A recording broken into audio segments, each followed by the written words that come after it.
Surprise, surprise, surprise. We went live a little early. Got Jacob in here, man. He was chomping at the bit. And we're going to get things cranked up here right off the bat. First of all, welcome into Packers Total Access. My name is Clayton. You can check us out on packernet.com. Find me on Twitter at Packers_access. You can email us, PackersTotalAccess@gmail.com. You can text us, 865-658-5824. Joined alongside Jacob in Wisconsin, here to cover training camp this morning. I'll tell you, Jacob, I'm excited about this one, man, because you get a little deeper into the pads and things start to really, really kind of come into focus. What are you looking for today, man? How you doing? Just give them a little intro. I'm going to turn this AC on, man. It's getting hot in here. Yeah, I got a little, by the way, I bought a little mini fan that has a little AC compartment where you can just basically drop in ice cubes. It's the best thing I ever bought. It's so what good. I've got. Mine's so like this big, right? And you put ice water in it, you're good to go. But go ahead. So nice. Other than that, I'm good. It's going to be hot today. It's going to be very hot. By the time that they're done with practice, it should be pretty close to 90, I believe. So, one, I want the guys to stay hydrated, stay healthy, but I look for them to take that next step and to be even more aggressive than yesterday. But I hope they maybe dial it down a tad bit. They ended up having a few scuffles, if you're not familiar, if you didn't watch this yesterday, or if you're just getting kind of caught up. Matt LaFleur even talks about it, which we could probably cover later. I've actually got it right now if you want to hit on it. Do you?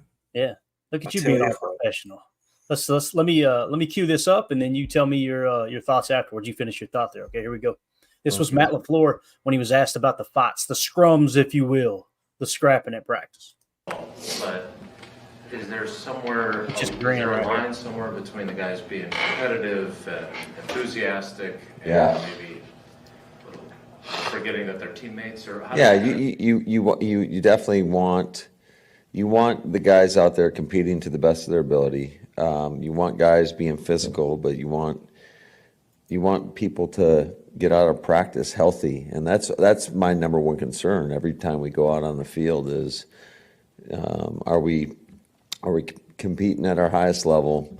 Are we getting better, but are we coming out healthy? And I think that is these guys got to understand that it doesn't matter what side of the ball you're on. If somebody goes down and somebody gets hurt because we're not being smart, it hurts everybody. It hurts the entire football team. So I appreciate the competitiveness, but at the end of the day, we are a team.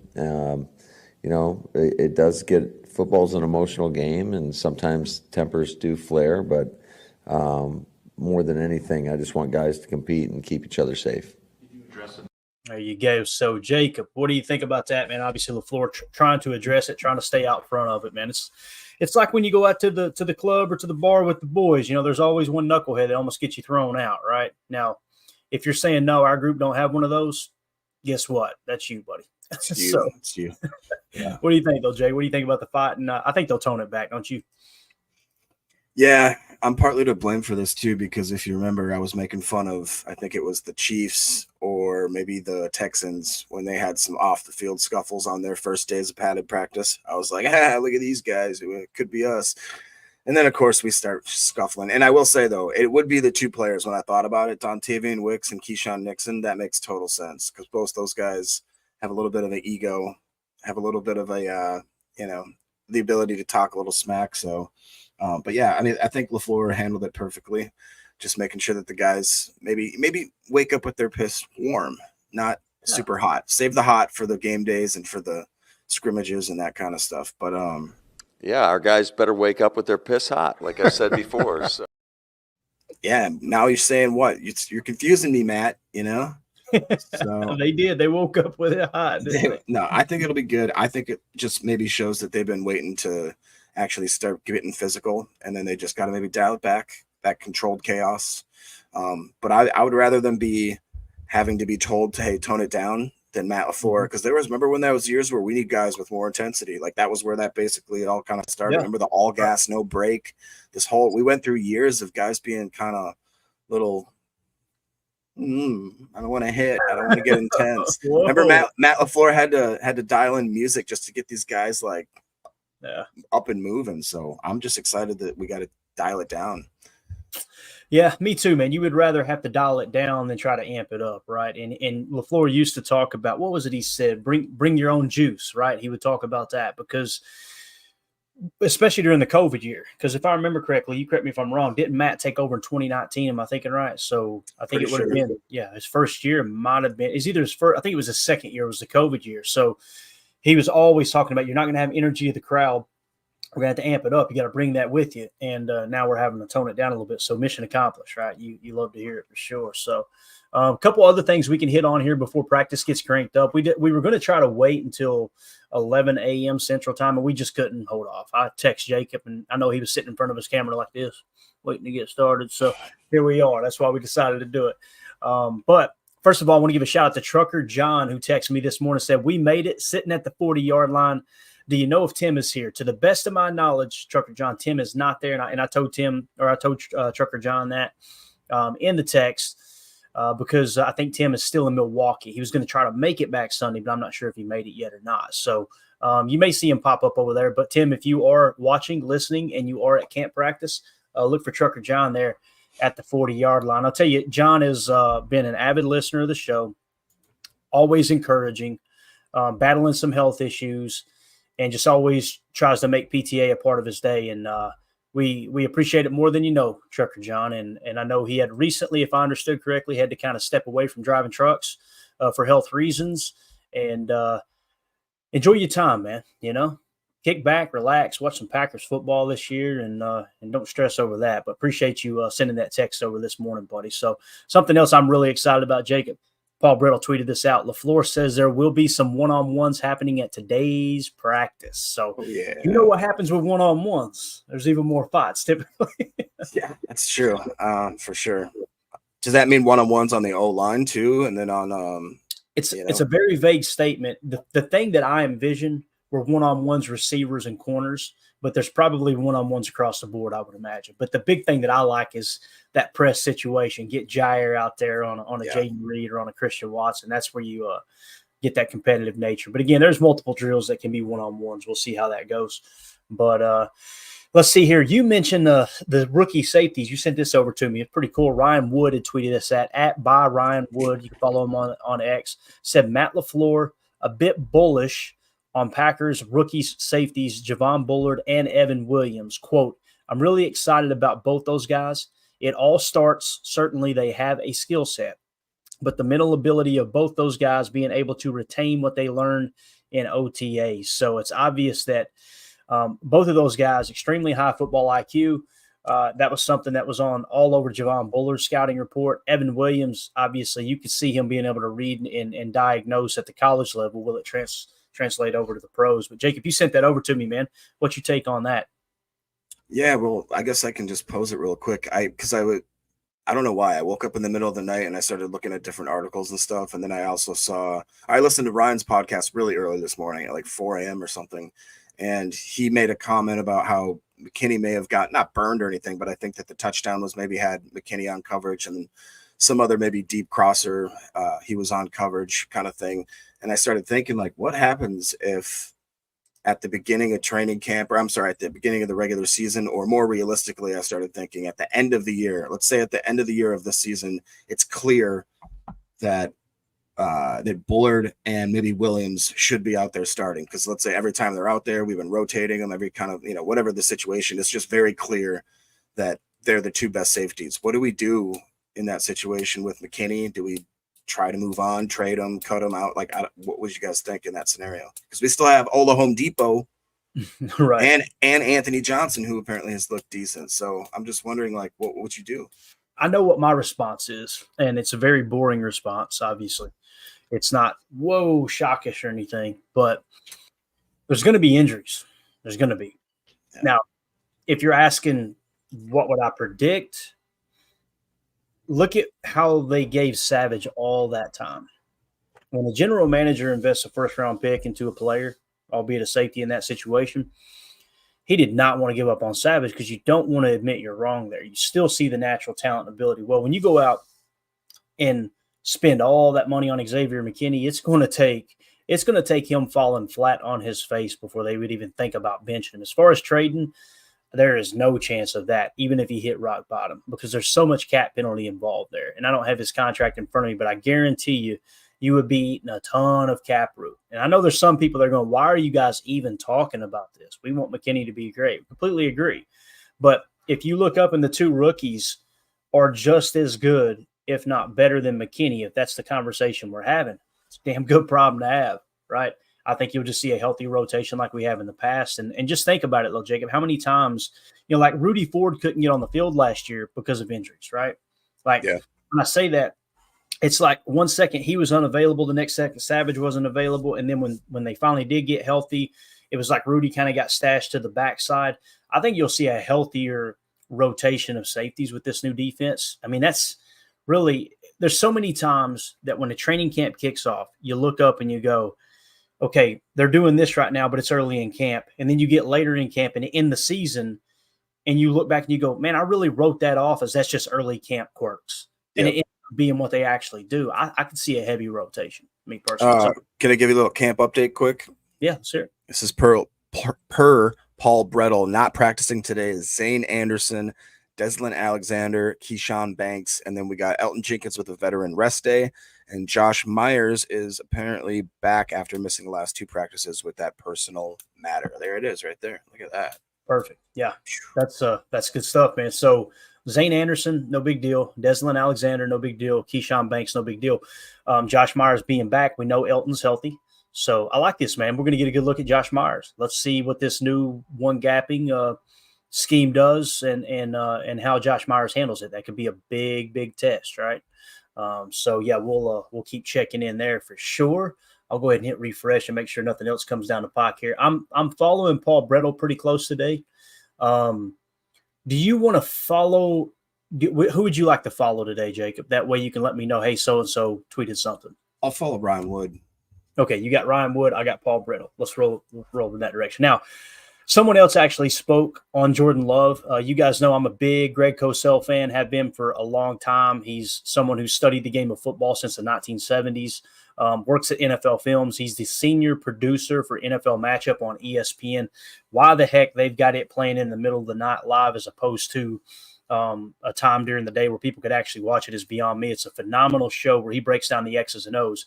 He was asked on the Ross Tucker Football Podcast about Jordan Love, and more specifically what Ross Tucker asked him was like, hey, he only had a half a good season. Are we sure he's the guy? This was before the contract. So I love going back and grabbing stuff and people's takes before news actually drops. Here's what Greg Cosell had to say about Jordan Love. Question, Greg. Are we sure that he is a long-term top 10 quarterback in the league, or does he need to show a little bit more? And I know he was fantastic at the end of the year, but Greg, I seem to remember in the middle of the season him having some bad games. And so I guess I'm wondering, when it's a young player like that who hasn't played that much, how the organization determines whether or not, okay, who he was these last 8 games, that's who he is, versus, well, he had a really good stretch after he had a couple bad games right before that. Do you understand the question? Yeah, but you have to separate the money issue from the player because quarterbacks are going to get paid. He's going to get paid. So that's not necessarily, really relevant to the conversation. They're not going to not pay Jordan Love. What you're asking is a different question. He obviously was up and down through the first 8 or 9 games of last season. And then whatever kicked in, I'm sure it's just experience. Don't forget he was a first-year starter. Okay, he'd been in the league for a number of years, so we think of him more as a veteran, but he was a first-year starter, and then all of a sudden he started to play at a really high level in the second half of the season, and arguably was one of the top 3 or 4 quarterbacks in the league down like I said, the last half. Does that mean every game's going to be like that? Probably not. Could there still be some growing pains? I would imagine yes. But I think when you look at how he progressed and the traits, you feel pretty comfortable, Ross, with the idea that this guy's going to be a really good player. Because one area in which he really progressed was what he saw pre-snap at the line of scrimmage. And that's something. There are a number of plays last year where he audibled at the line of scrimmage and he changed up the play to what turned out to be absolutely the right play. And that's the kind of growth you're looking for. Everybody knows he has the physical traits. That's not the issue. The issue is how he plays the game mentally. Is the ball going to the right place with timing? And I'm sure there'll be still some bumps in the road, but he clearly improved mentally as the season progressed. Love it. So high praise there, obviously, from Greg Cosell on the Ross Tucker Football Podcast. The big thing with what he said there, we talked about it during the first half of the season, Jacob. The timing was way off. He was playing way behind schedule, he being Jordan Love. The accuracy was an issue, and he wasn't even setting the protection at the time.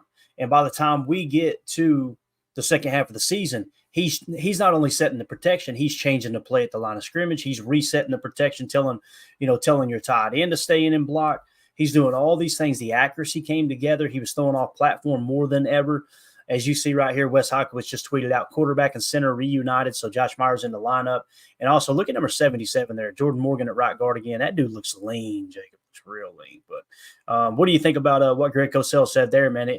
To me, it's almost like he shrugged it off. Like, it doesn't matter. And this is what we've been trying to say on this show. It doesn't matter whether you think a quarterback's worth that or not. The market is what matters. That's essentially what Greg was saying. You're either going to pay him or you're not. The alternative is let's go try to find another quarterback, Right. And I think what he honed in on too is that that he has the traits, that he has the ability, all that kind of stuff. And if you can actually go back to when Jordan Love was drafted, and Cosell has high praise where I think he compares the traits to that of he's very Mahomesian in certain ways. And, flash forward to 4 years, and a few of those years you're sitting behind, obviously, Aaron Rodgers. We've seen just the tendencies that he's absorbed, even if it's subconsciously, but it seems like it was some of and then with Tom Clements and all that kind of stuff. I don't know. I like you, am no expert, but I would definitely say if Cosell says one thing and he lists that, multiple different reasons. It's not like you said, he just has a really good arm, or he's got good footwork, or he's got good what am I trying to say? Presence in the pocket. He's got almost everything. He checks almost every single box. And I really do think that this year, after now he's got the contract, the second year starter confidence, I think that now we're going to see an absolute even higher ceiling of Jordan Love, which I don't know how much more I can take. I'm going to get tired of winning. You're going to get tired. I love it. Absolutely love it. Well, Andy Herman actually just put a tweet out here. Let's go grab it real quick. And a little bit of info here. Andy Herman says, AJJ, Anthony Johnson Jr., the starter with the safeties and walkthroughs. McDuffie, the starting nickel linebacker with Quay. And then obviously right here, he's got the starters. Looks like another vet rest day potentially for Jenkins. Starting line and walkthroughs is Rasheed Walker at left tackle, Sean Ryan at left guard, Josh Myers at center, Jordan Morgan at right guard, Zach Tom at right tackle. Again, these are walkthroughs, so they'll pull Tom off the field whenever they get to the team drills. New injuries were Zane Anderson, Deslin Alexander, and Keyshawn Banks. So those were new additions to the injury report there. So what do you think about what Andy said there? And more specifically, obviously they're given this heavy safety rotation, right? Anthony Johnson Jr. now starting alongside Xavier McKinney, and then them putting McDuffie, giving him a shot there in the nickel. We've seen Edgerrin Cooper he's been that starter with our nickel 4-2-5 defense so far this far in camp. What do you think about McDuffie getting a look there, man? Yeah, I guess I've been a little more surprised with the heavy rotation with the safety room and the linebacker room, just because I would have thought that they would have wanted to have to find. Well, I guess it does make sense, because now that we just talked about it, they do know who their two staples are, where it's going to be Quay and McKinney, so they really want to try to see every single other person what they do alongside of them. So I guess that makes sense. I would have thought they wanted to maybe take in the linebacker position, for instance, kind of Cooper, and just say, hey man, win this job and just get used to playing next to Quay and just get really comfortable with that. But at the same time, I could see them wanting to just make sure that they have the best starter, the best two out there. And I guess the same thing goes for the safety room, but we just talked about it. Bullard, I'm going to hands down be beating the table that he starts. I don't care if it's with Bullard and someone else other than McKinney, but it's got to be Bullard. I like him even that much. It's got to be Bullard. I agree, man. I think Bullard's going to be a superstar, dude. I know it's way early. People are rolling their eyes, and I don't blame you. If I heard someone else say it about another player, I probably roll my eyes too, but there's something about Javon Bullard, man. He seems to get it. He really does. And we'll find out come week 1, right? Wes Hockowitz just tweeted out this quick video, said Travis Glover, Donovan Jennings, and Michael Pratt getting the crowd going before individual drills. So let's see if we can hear the crowd here. Hopefully there's no language. If so, I apologize. Be ready to earmuff the children if they're in the room.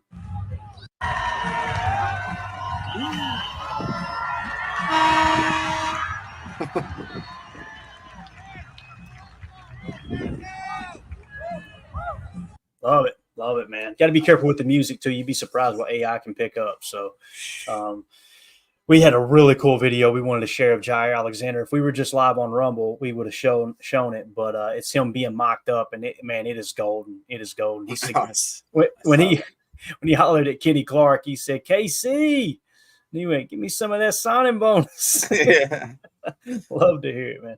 It seems like the camaraderie is extremely high there, and obviously Matt LaFleur had to come in and spray them all with cold water yesterday because it got a little heated. But nonetheless, man, I think it's going to be a fun practice today. So, Travis Glover, man, Donovan Jennings, it's a couple guys.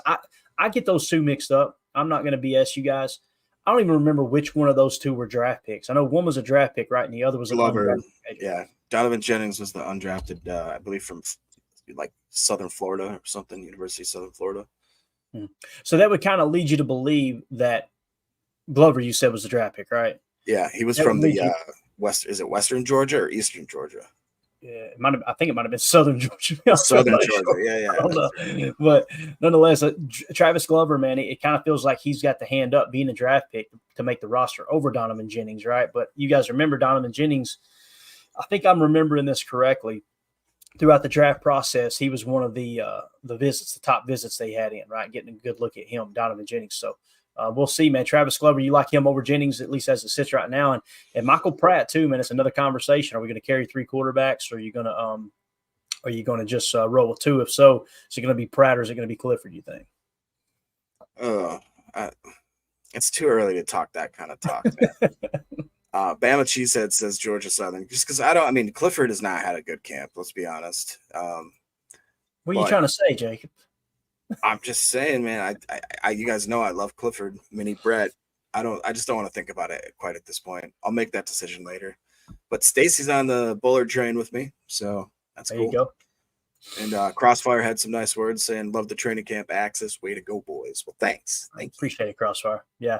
And then Rick, sorry, real quick. Rick is wondering, where's Emilio Earhart? Earhart, I love it. Emilio Carhart's what we need to call him. There you go. That'd be beautiful. That might have been what he meant there too. But yeah, I love the profile pic there too, man. That's pretty. So people are going, what is it? Is lady friend? No, it's a buck. Okay, everybody calm down. All right. Mm-hmm. But you never know what people are thinking on the podcast going, I can't see it, Clayton.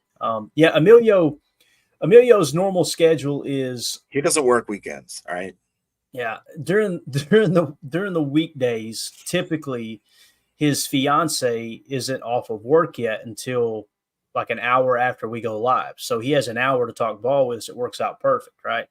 But the weekends he sleeps in till 1:00 and then maybe a little later actually, and spends time with Jordan. So he can't make it on the show. So it is what it is. But we're a very family friendly operation here. So Eric Sutherland says Emilio's busy celebrating Taco Tuesday on Sunday. Hey, there's nothing wrong with a Taco Tuesday on Sunday, man. I'm actually going to do that after we get out of here today. I'm going to make chicken tacos. Yeah. Man, the older I get, bro, the more I like tacos. I don't know what it is, but it's just like you get more and more creative on how to make them just a little bit better, right? Just a little bit better. So, all right, let's see what else we can hit on here real quick before the updates start rolling in a little heavier. I did grab this for us, Jacob. I grabbed us the PFF starting lineup. Now, keep in mind, guys, they're not the best at updating their site in the offseason.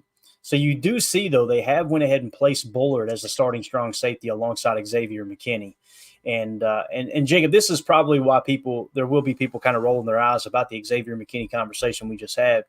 Dude was the 4th highest graded safety in the league last year at an 87.5. If I remember correctly, he had the highest pass coverage grade of all safeties in the league last year.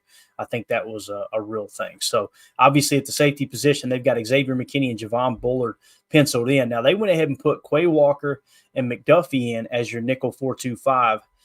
backers. They still have Gary and Smith listed as outside linebackers, which it doesn't really matter on this graphic here because they're both going to be edge defenders in our nickel 4-2-5, which last year was the 2-4-5. The only thing that changes is those two outside linebackers now become defensive ends, and those two defensive ends become defensive tackles, essentially. So on the surface here, let's start with McKinney. Bullard, no pushback there, right? That's probably what you're seeing. Yeah, no, I hope that's what it is. Mm-hmm. Same here. Now, as far as the linebackers, I think Edgerrin Cooper is probably gonna win that job as that linebacker starting alongside Quay Walker. And the reason I say that is because, precedent. They were willing to just throw Quay Walker right out there on the field his rookie year. I think they'll do the same for Edgerrin Cooper, especially in that nickel look. Although you guys know, I think McDuffie is a pretty good football player, especially in the backup role as a linebacker. But you can see right here too, like, again, PFF isn't everything. But some of the other metrics that we broke down and things that we think are important at the linebacker position, it seemed like I was probably the one who was down the most on Quay Walker on this show as opposed to the other co-hosts. Quay Walker with a 58.5. He was the 66th highest graded linebacker, I should say, according to PFF. These are overall defensive grades as well. And McDuffie was a 57.1. Do you see any chance where McDuffie could potentially start alongside Quay Walker in that nickel 4-2-5? Maybe, if anything, for just the first couple of weeks, as they maybe get Cooper a little more well-rounded and start trusting him a little bit more. But like you said, I mean, they were willing to throw Quay right into the fire, but maybe that's because Quay was a first rounder, and I don't know. I like McDuffie a lot, and I think maybe if Hafley wants a little bit more consistency for the first couple of weeks before he starts maybe trusting some of these guys, I could see it that way. But I would hope that by the time the season starts, it'd be Walker and Cooper. That just, those between the two of them, man, so much athleticism, speed, talent, that it just would be unreal. Look at that, dude. Paul Brettel just tweeted it out. Practice number 6. Here's Quay Walker. Look, watch his hands. Watch his hands on the sled here. This is that punch and rip drill. Yeah. When we say rip, guys, watch his arm. He's going to punch, and then he rips. He dips that outside or the inside arm in under the arm of the would-be blocker, and he rips up. And what it does when you do that, the only thing, if it's performed correctly, the only thing the offensive lineman can do is kick step back further, reset his hands, or grab and hold. And that's what it's designed to do, is put you kind of in that pinch. You punch in the chest, get them off tilt, then rip underneath and try to catch them grabbing, or you just went off the edge. So here we go. Sean Farva in the chat said McDuffie played for Hafley at BC. Could see him starting the year until they get comfortable with Cooper. I think that's a realistic expectation, Mm-hmm. And McDuffie, again, man, last year I think it was Mike Wall that said McDuffie was the best inside linebacker we had last year. He said it multiple times on his, if I remember correctly, on his show when he was breaking down tape. He's like, I know people don't want to hear it, but McDuffie's your best linebacker right now. So Obviously PFF disagrees with that, but I think I would agree with Mike. I felt a little more comfortable with McDuffie out there as opposed to, especially Devondre Campbell last year. And I'm not just saying that because he's gone. It's just by the end of the year, it's like this dude was just floating all over the place, man. So Cheesehead Murph says, I think McDuffie starts the season alongside Quay, then Cooper takes over midseason. So that seems to be the consensus here. Maybe that's how it goes. What you want to see, though, is Edgerrin Cooper kind of crank it up, obviously, and put some pressure on those guys, right? So if you guys and gals would, we got a bunch of people in here watching. Just take a quick second, hit that like button. We really appreciate y'all making us a part of your day here as we're just kind of keeping up with the Packers Twitter today from all of our favorite follows on Twitter. People like Paul Brettel and Wes Hokowitz just giving you camp updates all day long. So back to else is a great update real quick. Yeah, man. Apparently Rick shot that 9-point buck Minnesota in Hawk2. Oh, okay. Is that in Minnesota? I guess that's in Minnesota. Yeah, I think it's pronounced Hawka or something like that, but I don't know. I think it was Minnesota, I believe, if I remember correct. So, sure. That's breaking news right here on the show. Dun-dun-dun. Let's see. Let me go back to Wes Hokowitz real quick, and we'll see if he's got any other updates for us. Nothing so far, so we'll keep our ears to the streets on that front there. Let's go now back to the PFF graphic here of the starting lineup. So let's go to the defensive line now, Jacob. This is where it gets exciting, man. I love the color code system they use too, because it really pops out to you. So what you're seeing now, obviously the safety room was an absolute disaster last year. If I remember correctly, you only brung back 2 players, both of which, one was a 7th-round pick and the other one, I think, had like maybe 1 or 2 snaps in Zane Anderson. So now you go out and you draft all these players and you sign McKinney. You kind of double and quadruple dip here in the offseason. But when you go to the defensive line room, man, Preston Smith, 70.5. Carl Brooks, they've got Carl Brooks penciled in over Devontae Wyatt in this little setup here. Carl Brooks with a 69.8. He was the 35th highest graded defensive lineman.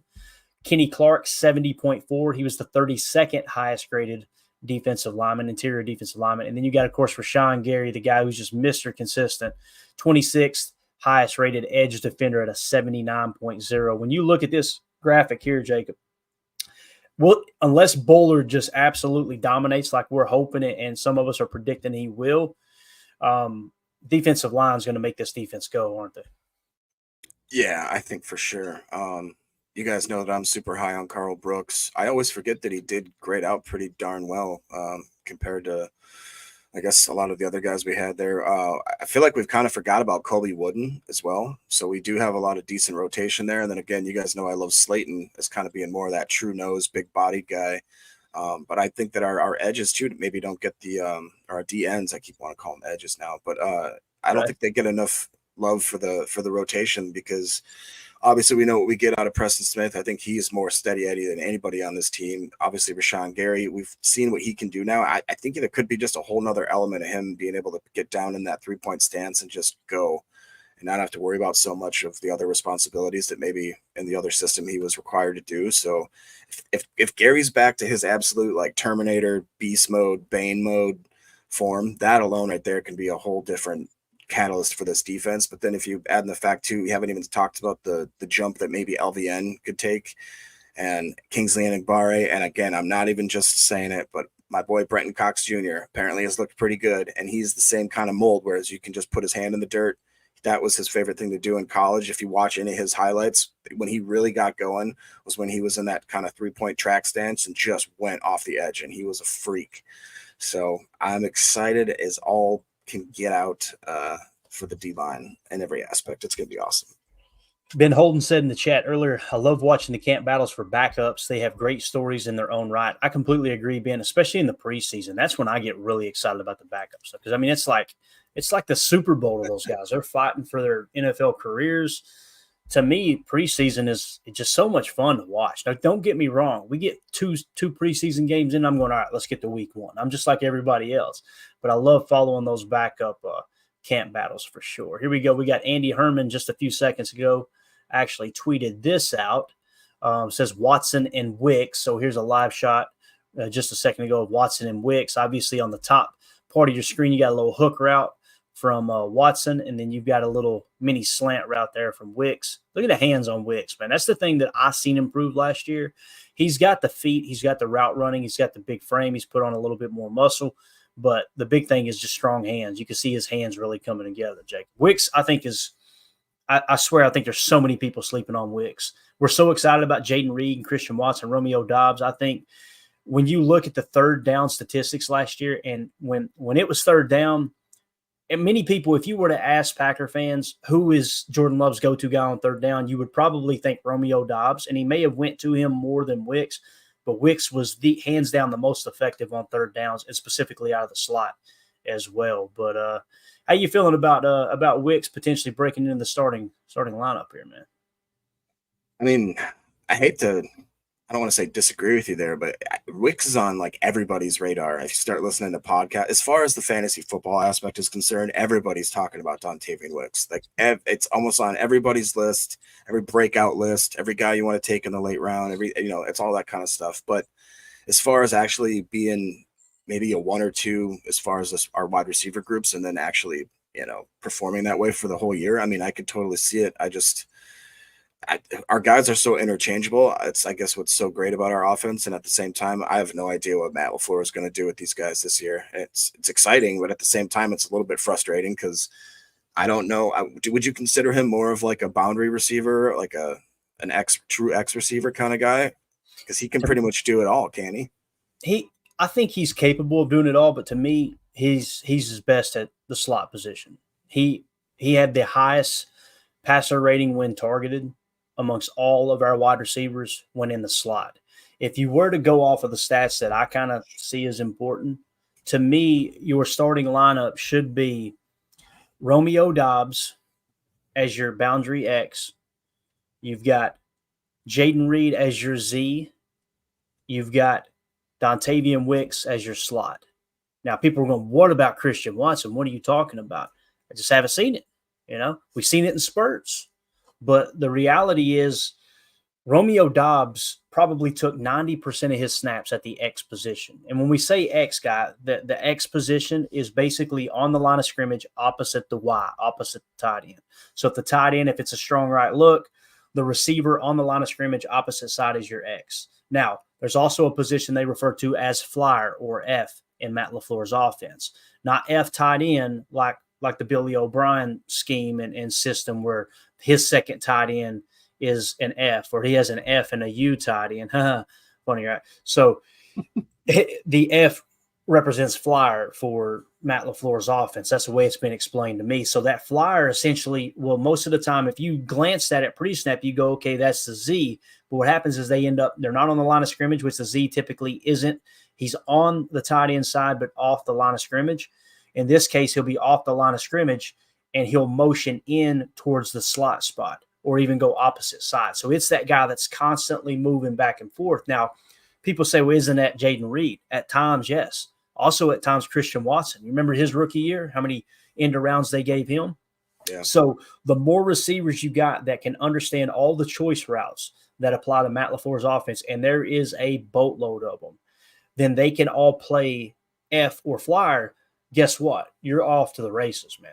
That's where you can really mix and match and get creative. Personally, the only receiver I haven't seen do that was Romeo Doubs. He's predominantly the X receiver. I'm not saying he can't do that, but I think they like his strong hands, his ability to come down with the ball in isolated situations, and that's exactly what you're wanting with your boundary X receiver. The whole point of the boundary simply means the short side of the field. So whichever hash mark the ball is on, that side is called the boundary. Typically, you'll put your boundary X over there so you can use a large portion of the field for your tight end side. So your tight end, your Z, and sometimes your slot. Now, it doesn't mean you won't mix in the slot on the boundary side. We've seen that a lot, but more and more in today's NFL, these 3-by sets are really taking over with bunch, trips, and tray, meaning there's 3 targets to one side, and then you got your one boundary X to the other. And the goal is you want to get the coverage cheating to the field side. And now what you've done is what Greg Cosell talks about, elimination, isolation. You want to isolate the boundary X because that's the guy who can make a play in a phone booth, essentially, right? They can shake somebody out, and they got the strong hands to bring down the catch. That's what Romeo Doubs does well. So I can see why Matt LaFleur wants him as that boundary X. Now, Christian Watson, I would love to say he would make a great boundary X because opposite field side, when they go single high safety, you can take shots over the top. The problem is he has a hard time winning in the phone booth like that because he's such a big guy. And I think he can do it when healthy. So hopefully he is healthy this year. One other tweet here, and then we'll get what you're woo-hoo-hooing about here. That was it. It's a different angle. It was a different angle of Jacobs hitting the bag. Yeah. Gotcha. So Andy Herman tweeted out, running back 1, this is Josh Jacobs, obviously working on hitting the, I guess the sled. It's technically a sled, ball control, keeping the ball in the opposite hand, that type of stuff. So Josh Jacobs looks good, man. I can't wait to see Marshawn Lloyd. We still haven't seen him, right? He's still injured with the hip. Yeah. So, right. Yeah, we'll see what happens there. I know that's good news for A.J. Dillon, though, so he can kind of continue to battle for his job there as well. So what do you think about Josh Jacobs, man? You think we're going to see 2022 Josh Jacobs, or do you think 2023 Josh Jacobs, or maybe a blend of both? Man, I've been trying to I honestly don't know what my thoughts on Josh Jacobs to this day are. Just because one, I don't want to bring it back up, but I'll always be a little sour over Jones just because that was, my guy. But at the same time, it's either feast or famine with the 2 seasons, or when you're comparing kind of his best season compared to last season. And it's the fact that we paid him a decent amount of money, and the fact that we do have 2 or 3 other backs that I am super interested in now, with AJ Dillon slimming down the way he has, with Wilson just being kind of, I feel like, untapped potential still. And then obviously, yeah, with what we did in the draft with getting Marshawn Lloyd, who just looks like, I mean, to me, that looks like the future in our running back room. So I don't know what my thoughts are on Josh Jacobs in the meantime. I hope that he'd be a good puzzle piece maybe for 2 or 3 years, but I feel like the expectations have to be kind of a little bigger for him to really justify the whole contract and ruffling feathers. But as far as him being a good presence for the team and doing everything that he could to make the transition as smooth, I think that he's done everything, and I'm rooting for the guy. I just don't know. I don't know. I don't know how I feel.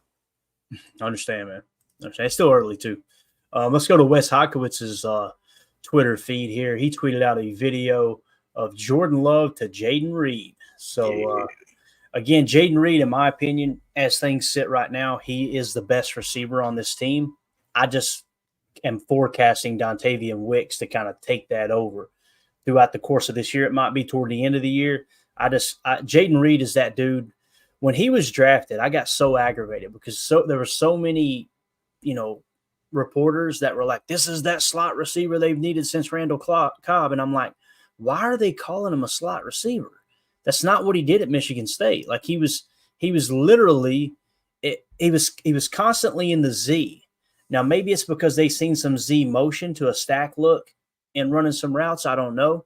But yes, he can play the slot, and it's great on that shovel pass, that touch pass we talk about on end arounds that essentially is a reverse or a jet sweep.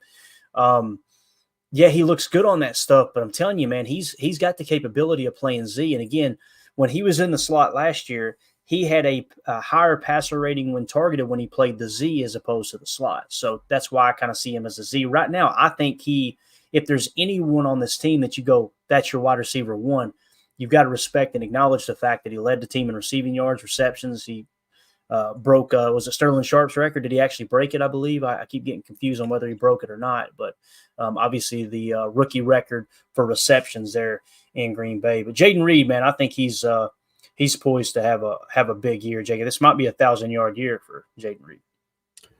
Yeah, I mean, it's crazy to think that a guy that's a rookie can come in and be that poised and that professional and kind of lead a group of really talented guys. Who was it here? Omar highlights the fact that 5 guys in a room that can get you 100+ yards any given week between Watson, Dobbs, Wicks, Reed, and our boy Bo Melton. And I fully expect all 3 of them to get 1,000+ this season. That's what Omar says. That'd be great. That'd be crazy. But it is just impressive to see that a guy like Reed can, like you talked about, who flew way under the radar, I'm sure has a little bit of a chip on his shoulder, getting drafted. And honestly, like you talked about, man, I had no idea who he was when he got drafted. And that did kind of tick us off. You even tweaked the whole way that you do draft boards simply because of that one pick, if I'm not mistaken, to the point where we added in, I think the plan was to get like 300. We ended up closer to 500 by the time it was all said and done. And we started doing tweaks. But I think it helped because we noticed a few, things this draft that we probably wouldn't have seen the drafts prior. Yeah, look at that. That's our draft board. I mean, look at that. It looks like a play call sheet, right? And I got all kinds of notes on the back, obviously. But and what Jacob's referring to and what we changed about our draft board process was we take several different factors that we put into kind of our grade analysis. And we go, okay, we average all that up, and here is the grading scheme, the grading system for our would-be rookie draft picks. The one thing that I'd never took into account was 1 year prior to their last year in college. And Jaden Reed, when he was drafted, I'm like, why are we taking Jaden Reed over all these other sides, like 3 or 4 other receivers that were above him? Like, this makes no sense. And I went back and watched the final year of college, his tape, and I'm like, this isn't that impressive. And then lo and behold, I pop in PFF, and his previous year, the grade was much higher. I turned on that tape and I went, whoa, this dude's a stud. Like, holy cow. So it's important to not only take into consideration that final year of college, but the year prior as well. I wouldn't go any further back than that, or you're going to run out of time and ruin your marriage. All right. I've been on the borderline of doing that a couple of times when it comes to football over the years. But so now what we do is we actually implemented his next to last year, he being every prospect on the board, their next to last year in college into the grading system. So that's the adjustment we were forced to make. And you're right, Jacob. Jaden Reed was the reason we had to do it, man, for sure. So again, it's going to come down to deployment too. What does Matt LaFleur want to do from a deployment standpoint? Does he want to play more 11 personnel? He played more 12 personnel than any other coach in the league last year, is my understanding. That's what Jordan Rodriguez said. You guys know she did the awesome podcast called the Play Callers Podcast that highlighted Kyle Shanahan's coaching tree. And she pointed out that the Packers ran more 12 personnel than anyone. That's one running back, 2 tight ends. He got that from Sean McVay. Sean McVay started off wanting to run a lot of 12 personnel.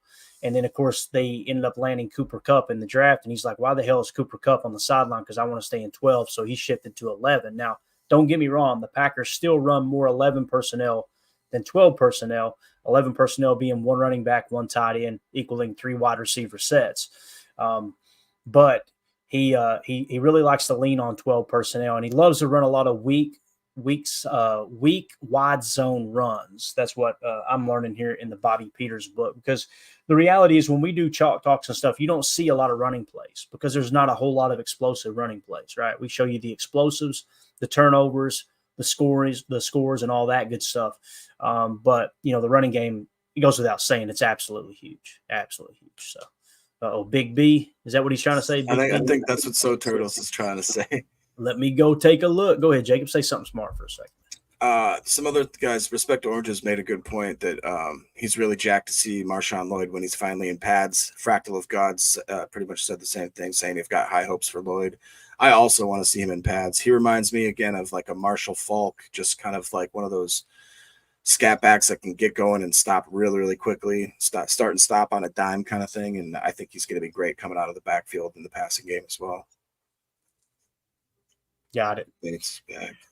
I'm looking through Big B's tweets. I may just read them here. A couple of them. Andre Dillard does a great job on LVN. Royce Newman got absolutely ragdolled by someone. So there you go with that. Those are Andre 2 tweets that I wouldn't expect. What's that? I said those are 2 tweets that I wouldn't expect, really. Right. And let's see. Big B also tweeted out, Walker locks up Preston Smith on the first one-on-one. Clark tosses Ryan after a hood battle. I don't know what that means.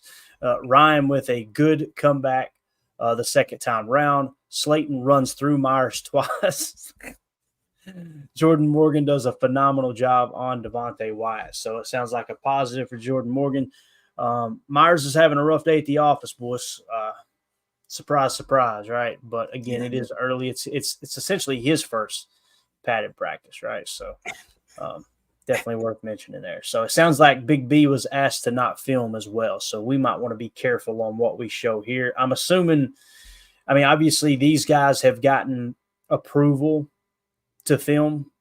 Big B does not. So I think they kind of keep that exclusive to the people who are, I don't know how to say this without being rude. The people that cover the team on a regular basis, right? I think is what that comes down to. So Yeah. One-on-ones upcoming is what Andy Herman just said. Let's pop it on the screen here. Omar says one-on-one starting now. Yep. All right, let's see what Andy Herman said. It says Wicks beats Nixon on a slant. Let me just click on this real quick. Yeah, Wicks beats Nixon on a slant. Rees beats Ballantyne. Reed. Okay, got it. Reed beats Ballantyne on a comeback. Great route. Again, comebacks typically a Z route, right? Because you're working the 2 on that side deep, stretch the field vertically, hit a comeback route to the sideline. Musgrave drop with McKinney. I'm assuming that's a drop. He dropped the pass. Watson nukes Stokes. Stokes falls down on an out. So there you go. You're seeing some updates on Stokes. Sick catch by Dobbs on a comeback versus Jair. So Dobby working Jair a little bit. Sims incomplete versus Bullard, overthrown. King, good coverage on Torrey, overthrown. Melton can't come up with the diving catch on a bomb versus Valentine. Let me get on down here real quick. I got to read off the actual screen. There's a delay here. I apologize. Melton can't come down with a diving catch on a bomb versus Valentine. Jordan Love complete to Dubose. He Gilbert on out. Jeez. I think it's beat Gilbert on and out. Maybe that's what it was. Yeah. And listen, let's give him some grace. This dude's firing these tweets off rapid fire from the sideline. I'm not dogging. I'm just trying to decipher here. Okay. Great coverage by McKinney, but nice catch by Musgrave. There you go. Musgrave beat McKinney there. Joe Wilson drops versus AJJ. Had him beat on a corner route. Reed comes up with a contested catch on great coverage by King.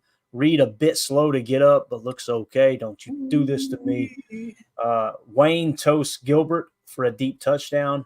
Nixon near pick versus Wicks as Wicks fell down on his cutback. So it sounds like Dontavian Wicks getting a lot of snaps in the slot against Keyshawn Nixon. Does it not, Jacob? Yeah, it does.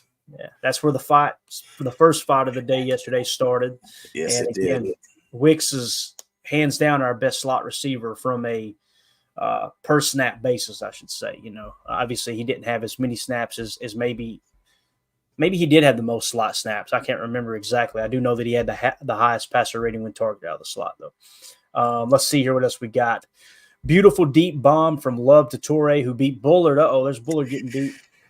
Pearson catch over the middle versus Williams. Could you imagine Big Pearson, big fullback, catching one on an angle route coming at you down here? Shoot.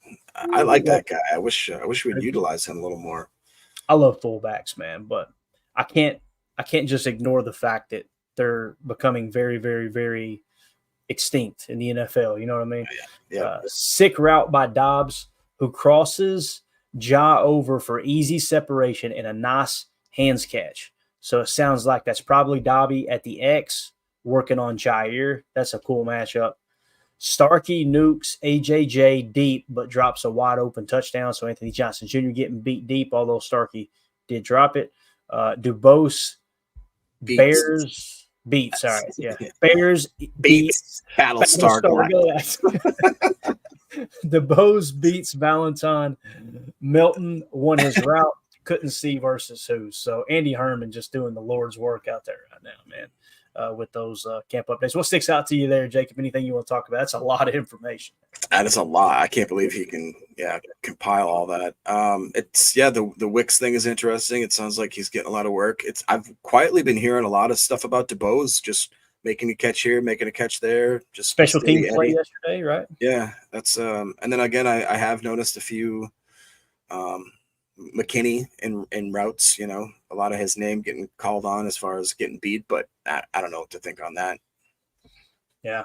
Let's hop over to Wes Hawkowitz now. He's got a few tweets that he wrapped. And understand some of this we may be repeating. We're doing the best we can. We appreciate y'all hanging out with us today, though. If you would, take a quick second, hit that like button for us. Feel free to sub to the channel. We appreciate y'all making us a part of your Sunday afternoon here.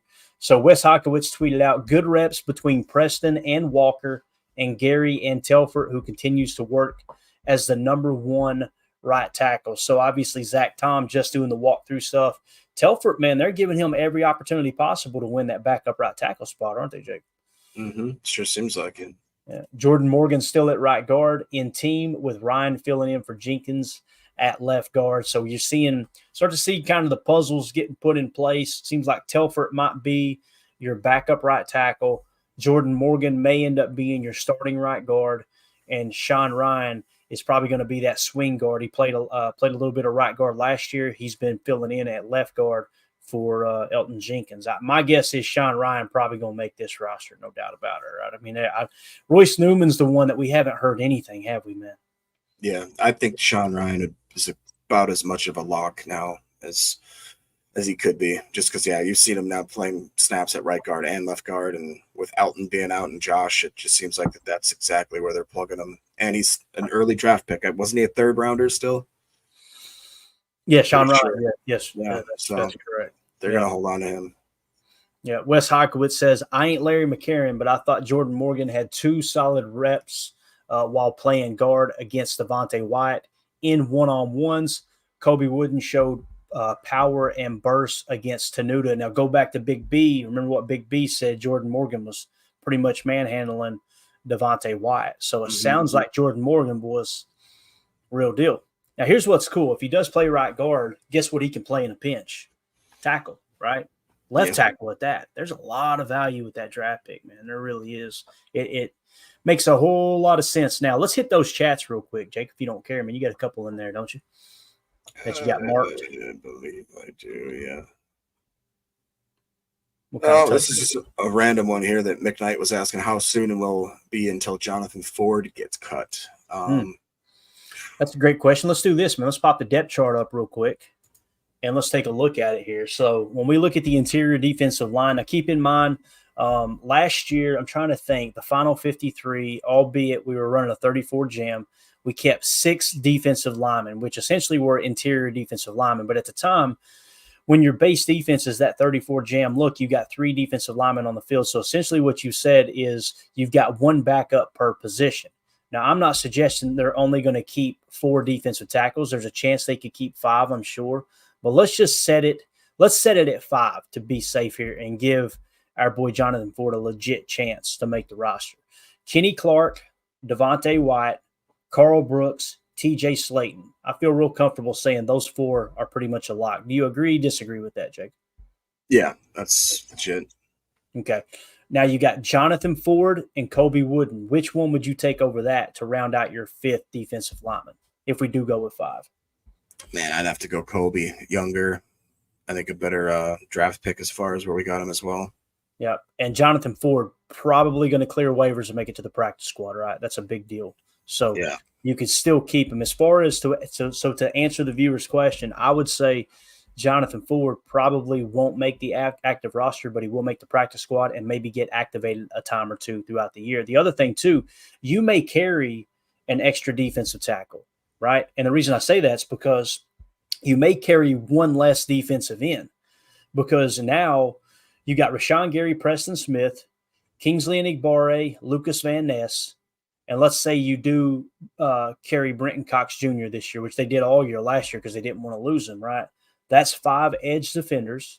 If we were to go back to the final 53 from last year, outside linebackers were the edge defenders. We carried 6, and nothing really changes there.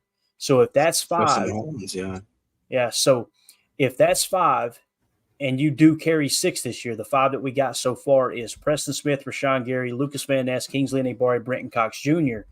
Maybe they won't carry a 6th, and here's what I'm getting at. Maybe they carry Jonathan Ford, but they know that in a pinch, Devontae White and Carl Brooks can both play defensive end with their hand in the dirt in the new 4-3. That makes sense? So maybe that's a way they can kind of bend those final 53 projections just a touch. Does that make sense, Jacob? Yeah, that makes sense. All right. Good deal. Let's see what else we got here. I'll come back through Twitter. How long you want to go today, Jacob? It's up to you. As long as there, I do have a little bit of cool. Ryan Wood just shared a soaring interception for Carrington Valentine, leaping in front of Malik Heath to intercept a Sean Clifford pass on the left sideline. Valentine keeps making plays in camp. It's another position right there. I really, really think that Carrington could be Carrington. Why can't I say that? I think he could be another sneaky guy. I mean, we have so much competition in that secondary. That could be. I think people may be sleeping on us this year.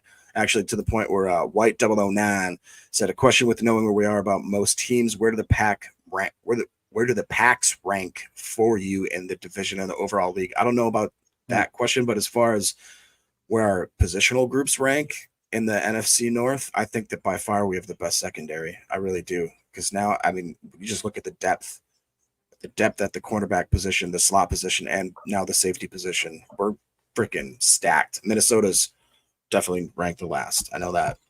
Right. Yeah. They've had some tough, obviously tragedy hit with Kyrie Jackson. And then of course you got the injury to the other corner there that was fairly young, if I remember correctly. Yeah. So what was the question again? If you'll put that back up, if you can, if that's not too much trouble. This one here. Yeah. Okay. Says question with knowing what we know about most teams, where did the Packs rank for you in the division and the overall league? I heard somebody say the other day, I'm trying to think of what podcast it was on and I heard it, but there was some kind of ranking system that came out, and Green Bay was one, I think, of 6 teams that they had as Super Bowl contenders, one of 6 or 7 teams as Super Bowl contenders. So I think it's a slam dunk if everybody stays healthy and they continue on the trajectory they were on last year. Hands down, a top 10 team in the league. I think they'll be competing with the Lions for the NFC North.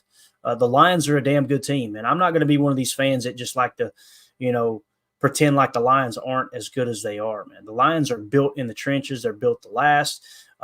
Jared Goff, I think, is an underrated quarterback. I know he just got a ton of money. What was a $73 million signing bonus, but I think he is an extremely accurate quarterback. That's something that's arguably the most important trait to have as a quarterback in the NFL. I would rank it right now a dead heap tie in the North between the Packers and the Lions, and I would say the Packers are definitely a top 10 team, probably somewhere around that 6 to 7 range. But what about you, Jacob? Did you answer that question? Yeah, I would definitely say that. I know it. I listened to the podcast, and I believe it was I don't know if it was Mina Kimes or if it was one of the other ladies that I really respect. She had the Packers as one of their top 7 teams to actually make the Super Bowl contenders, basically. And I know that they've been on a number of other lists. I think that they're going to be number 1 in the North. I think that the Lions will give them a run for the money, and that the Bears might be better than we want to admit. But I think that at the end of the day, I'm still going to stick with around like that 12-win mark. But I think we are number 1 in the NFC North, and I think that we're in top 7 of overall teams. That's what I think. And our defense, if our defense is top 3, dude, who knows how good this team could be, what we would be ranked. Because it'd be so nice. Yeah. And I see what you were talking about. This was the other angle you were talking about, right? Yeah. With Josh Jacobs. Yeah, I see what you're saying. And that's the thing that Josh Jacobs is going to bring to the table. He probably runs with a little more power than Aaron Jones. Aaron Jones, it wasn't like he was just a scat back. That dude would lower his head and bring the boom. There's no doubt about that, man. That dude would – he was not scared or nervous to hit if he needed to, Obviously, he got banged up over the years. I think Josh Jacobs is going to bring more of a downhill type, a little more patience in the backfield, but willing to hit that A-gap a little harder as opposed to Aaron Jones. It was quick. His cut was quick. He was outside and trying to make stuff happen with his agility. So just a more balanced back in Josh Jacobs, I think. That's not the dog, Aaron Jones. You guys know how I feel about Aaron Jones. The second he retires and we bring him back to Green Bay, he's retired as a Packer, that helmet will get turned around where you can see the autograph again, okay? Until the meantime, can't have it. So there's that tweet you were talking about. Ryan Wood said, soaring interception for Carrington Valentine, leaping in front of Malik Heath to intercept the Sean Clifford pass on the left sideline. Valentine keeps making plays in camp. Man, Sean Clifford's struggling, ain't he, bro? It's like Christmas, Christmas in July. It's tough. I have not seen or heard many positive things. I'll just say that. I'm not going to keep jumping on the big red dog, but yeah. Dog. So Ryan Wood also tweeted out, Packers rookie Jordan Morgan impressed in his first showing of 1-versus-1s in camp. 2 reps against Devontae Wyatt, and Morgan stood up Wyatt on both. Great feet and able to get big as a blocker to absorb the rush. Good start for the first-round pick. So Jordan Morgan seems to be checking the boxes, ladies and gentlemen. That's exciting. If you all would, please take a quick second, hit that like button for us. Feel free to subscribe to the channel. We appreciate y'all making us a part of your day. I'll comb through here and see some other ones. Jordan Morgan, man, if they hit on that, just the versatility, Jacob, I know we've talked about it a little bit, but the versatility could be absolutely huge, man. Being able to fill in a pinch and tackle and all that stuff. He's essentially can play any position on the line is what I've been told, other than center, right? Yeah, and I think that people really have to limit their expectations about what a successful first season for him could be. In my opinion, if he ends up starting at right guard and is even serviceable, that's a win. That's a completely worth the pick. And like you talked about, if he ends up developing into the type of player where I think obviously the front office believes he can be, whereas he's a plug-and-play guard and he's a swing tackle on top of that. If that's the case, then absolutely he was worth every single penny. We're just been used to, I think, as Packer fans, that we can plug and play offensive linemen and they just end up being Pro Bowl, All-Pro, 5, 6, 7 year starters for us. And we need to really, I think, take a step back and realize that he's a pretty, young and undeveloped player who's got a lot of raw talent still to be, molded. And I think what better place to do that in Green Bay with our coaches and other guys around him. But as far as right out of the gate, I couldn't be really asking much more. I'm comfortable at our tackle position, so I don't need him to really start being that guy right away. I think it's a perfect learning curve for him to just step in at a right guard position maybe slowly get comfortable with that, lean on Elton Jenkins and ask him a lot of questions, slowly maybe learn on to kicking out to tackle if he needs to. And yeah, we got ourselves a great swing player that, like you said, can play 4 out of 5 positions. So yeah. We're back to Wes Hodkowitz's Twitter page now. He says Dillard won his 2 reps versus LVN in one-on-ones, but Van Ness gets a step in team to pressure Clifford, who gets picked by Valentine. So pressure pick, coverage sack. That pick by Valentine, the soaring interception, the highlight interception, it was pressure on the play by LVN. So that's good to hear there. Luke Tenuta getting reps at right guard today with the 2s. So there you go. Tenuta's getting a little bit of cross training there at the guard position. And then Wes Hodkowitz also said Packers mix it up today, having Carlson and Joseph alternate kicks. Both go 3 for 3 from 44 right, 47 middle, and 50 left. So both those guys, obviously, it sounds like Anders Carlson's really having Anders is crushing it. Yeah. He only has missed the 1 kick, and that was just barely, I guess, wide right or wide left, whatever it was. Let's leave it right there for a second as we talk about another topic. Right? I absolutely love it. Oh, man. Let me go through and see if anybody else has got any other updates. I've got a couple of I know the team stuff's going to start here soon. It's got to, right? That's where we kind of checked out yesterday. Although I do kind of like our system, Jacob, where we can maybe hit on the team stuff on the evening show. What do you think? I was going to say that might be a little bit smart way to do it. We did pretty much 3/4 of it here live with you, and then we can really break down the team motions maybe a little bit better this evening. Yeah, and we can kind of put them in order and all that good stuff, focus on offense, focus on defense. So why don't we do that, man? Why don't we just go ahead and wrap this thing up? Hopefully you guys got enough extra content there. I love doing this, man. And again, it's like I've never kept up with training camp this close, and it's because we're having to do a live show and obviously having the listeners and the viewers here. So Turtles agrees that sounds like a good idea. So there you go. I think many of the guys that are in here watching the show right now are like, yeah, I'm going to get divorced if I don't get here and mow the grass and get something. Yeah, I got to do a bunch of stuff. That's what I'm thinking. There you go. All right, man. Well, let's wrap it up there, Jacob. Parting thoughts, buddy. Anything else you want to hit on before we go? At first, I think this actually is a great way to do it because we get in here, we get the news as to who's where, who's not practicing and why. Maybe to see some tendencies right away of who's looking good, who's starting to win their one-on-ones. And then we can kind of absorb that information, come back later tonight, look at how it looks at the team sessions and how everybody's playing together. And we'll take a look at see how the offense, if they've improved and if it took them a little bit less time to get into that rhythm. We'll see if the defense keeps that rhythm up, that they've just been playing with their pee on fire, not in a bad way. No need to go to the doctor, but it's going to be fun, man. I'm excited. This defense has been flying around like the HMMs that they were advertised to be. So I'm hoping that we have some good highlights and that everybody stays injury free. That'd be great. Hopefully we're not talking about any injuries tonight. So top priority for sure. If y'all would just take a quick second, hit that like button for us as we file out of here. Also, do me a big favor. If you're sitting here going, no, man, stay live. I want more updates. Ryan Schlip is live right now over at Packernet, okay, on his YouTube channel. You just search Packernet Podcast, and you'll see he's live streaming at the moment. Hop over there, jump in his chat, tell him that Clayton and Jacob sent you, and he'll continue to give you coverage on everything as training camp goes on. And again, we will be back tonight to recap everything that happened in the team drills and any other news that may break throughout the day. So, Jacob, thank you for your time, buddy. We really appreciate it. Everybody in the chat, you were awesome. For those of you listening on the pod, thank you for making us a part of your day. As always, let's go out and be the change we want to see in the world. Go Pack, go.